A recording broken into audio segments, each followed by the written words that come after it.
Setting Options AutoCAD offers a vast array of options to customize its behavior and interface to suit your preferences and workflow. You can access these through the Options dialog box. Type Options or OP in the command line and press Enter. Alternatively, you can click the application menu, the AutoCAD A in the top left corner, then click Options. The Options dialog box will appear with several tabs, each controlling different aspects of AutoCAD: Files, Manage Support File Paths, Template Settings, and more. Display. Customize the drawing window appearance, colors, crosshair size, and display performance. Open and Save. Configure automatic saves, file formats, and security options. Plot and Publish. Control plotter configurations, print settings, and PDF options. System.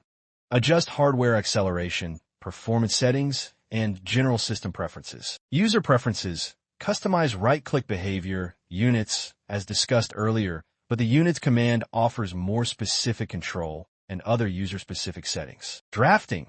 Set up auto-snap markers, aperture size, and polar tracking options. 3D modeling. Configure 3D display settings and visual styles. Selection. Control grip size, selection modes, and object snap settings. Profiles. Save and manage different user profiles with customized settings. Online. Manage your Autodesk account and online services. Navigate through the tabs and adjust the settings as needed. Hovering your cursor over a setting often provides a tool tip explaining its function. Click Apply to save the changes and keep the dialog box open, or click OK to apply the changes and close the dialog box. Tips for setting options. Explore. Take some time to go through the different tabs and understand the available options. Personalize.